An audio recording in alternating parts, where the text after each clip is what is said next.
Okay, I'm going to make this cake. It's the first time I've ever made it, so it's going to be possibly no good. Some fresh damsons here and some coconut cream from a tin which is full of garbage, but it's coconut cream, so it'll have to do. Coconut flour, and I'm going to have coconut flour and almond flour because I think that'd be a nice mix. This, maybe that much, and then I don't know, let's just put some of that in. It looks about the same amount. Cocoa powder we have here. It's not organic. I should be flogged for that, but it's just all I could get hold of. No, let's put a bit more in. Okay, I like stuff chocolatey anyway, so let's just put the whole thing in. Alright, a teaspoon of baking powder and a teaspoon of sea salt. This baking powder I have more recently been using as deodorant, and I can tell you it's actually very effective. It says gluten free. Brilliant. Not sure why you'd ever want to put gluten in there in the first place, but anyway.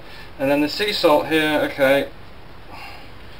I'm sure you don't need salt in these things, but it says to do it, so I'm just going to follow the rules here. Sea salt, baking powder, done. Okay, I'm combining them. Check it out. They did say I was supposed to sift the cocoa actually, and I didn't do it. If I had sifted it, I would have sifted it with this.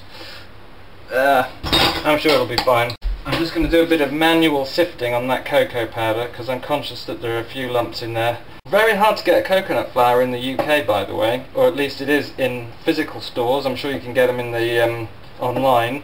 I had to go to an Asian store nearby, which I was very pleased to have found because they had all kinds of really exciting things like miswak, which is a kind of stick they use in Eastern countries for cleaning teeth, and I've been using that instead of a toothbrush and toothpaste. One of the other ingredients we need is a cup of grapeseed oil. Wow, that's a lot of grapeseed oil, but I'm not going to use grapeseed oil. I'm going to use coconut oil because I want this to be a coconutty thing. I'm kind of guessing that's about enough. I'm just going to warm that up because we keep it in the fridge, which means it's not a liquid. While that's happening, I need 10 eggs. These are, I'm pleased to say, organic, free-range eggs. So the chickens that laid these were actually like real animals, not kept in a box and not pumped full of unmentionable chemicals, antibiotics and other things, so that it's possible for the farmers and the distributors to make vast sums of money at the expense of the consumer's health. Vanilla extract. A tablespoon. Okay. I have no idea what that's like, so I'm going to guess. How about that? Maybe just a touch more. Yeah. It also says to put some 1.5 cups of one and a half cups of agave nectar. That is not happening. So I'm just going to not put any sweetener in at all, because I think that the almond flour and the coconut flour will be pretty sweet. For someone whose palate has not been ruined by other sweet things. And these, when we melt these down, which I'll start doing in a minute actually, when we melt those down and put those in the middle, that'll add some sweetness too. We'll see how it turns out. I'd rather have a cake that's not sweet enough than one that's too sweet. Okay, so the oil is nearly melted. Okay, let's get that in there.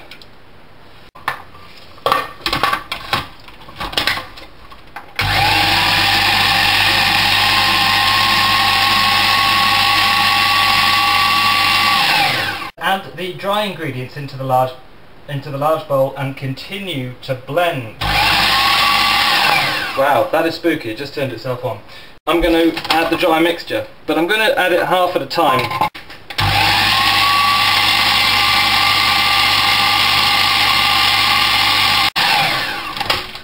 So far so good. Put the other half in. Just make sure all the stuff is in. That feels quite batter-like actually, so I feel as if we're getting where we need to be with this. I'm really tempted to lick that spoon, but it has raw eggs in, so I guess I can't.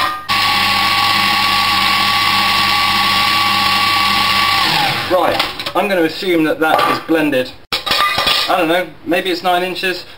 And it's got a loose bottom. So, there we go, dusted. Now, the oven is preheating to a temperature of 325 Fahrenheit, which I worked out was 162.5 degrees, which is the units this thing uses. I'm really tempted to lick those as well, but I'm not going to. Okay, pouring batter. take it out. That's got most of it. That looks alright. What do you think? Right. Okay. Now it's in. So now, what I'm going to do is turn this into a kind of dark forest, gateau-y, chocolatey type creamy thing. I've got some damsons. These are wild damsons that were picked in the UK. They're kind of past their best, but what I'm going to do is just boil them up in a bit of water to make a kind of jam. And then for the cream, I'm going to use this Tropical Sun premium coconut milk. Now, the great thing about this is that it's like thick cream, especially if it's kept in the fridge, which I've just taken this out of the fridge. The trouble with it is that it contains cornstarch thickener, 2 E numbers as stabilisers, and or 3 as stabilisers and 1 as an acidity regulator. I've got absolutely no idea what they do or how much starch is in there, but what I do know is that I bought 24 cans of the damn stuff, unaware of the ingredients. So I'm going to get them in that pan, and I'm going to get a good heat on them. Maybe put a bit of water in there. All right.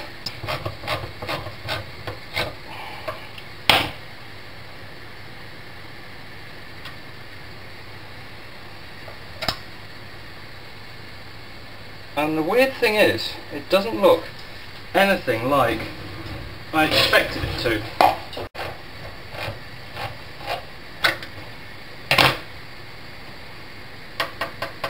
And it's exactly the same. Who'd have thought? Okay, so here's something I haven't tried before. I opened those cans of coconut cream and it was unexpectedly thin. Previous cans, having been kept in the fridge, were very thick and ideal for creating a cream layer between 2 halves of a cake. So we're going to cut the cake in half, and these cooking damsons, which I need to de-stone, will form a kind of jam layer. So when I put kind of, that's actually about a tin's worth.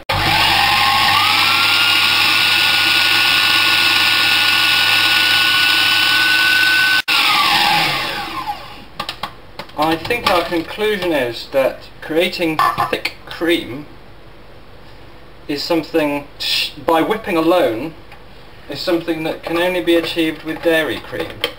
However, I wonder whether we can thicken this ourselves with a little coconut flour. Let's try that.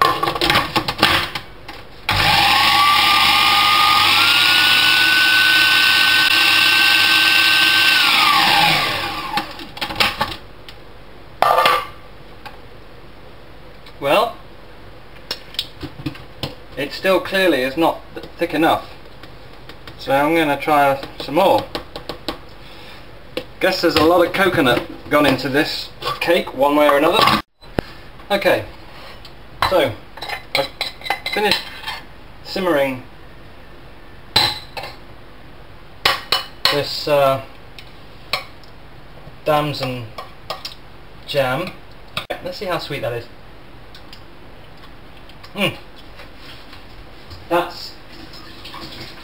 That's sweet, but also slightly tart. So let's take a look at this cake. Yeah, wow, it's coming up. Okay, well that's half an hour. I finished taking the stones out of that. Look at that. Looks like a real cake to me. Top feels pretty cake-like. Okay, so I'm going to leave it there and allow it to completely cool. At which point we'll cut it in half and put some good stuff in. Okay, so I've just put a mashed up banana with a bit of water into the pan. Okay, so that'll do. The cake, by the way, is still cooling. So if I mix those together, when the cake is cooled, we'll come back and we'll get that stuff in the middle. Okay, so cake has cooled and out it comes from the tin, nice and easy. I need to cut this thing in half. Hey, that's not so bad. Let's get this fruit in. Fantastic. So this is our cream. Yeah, that looks pretty good. Now let's bring this beauty together. 1, 2, 3. Hey! Looks good, huh?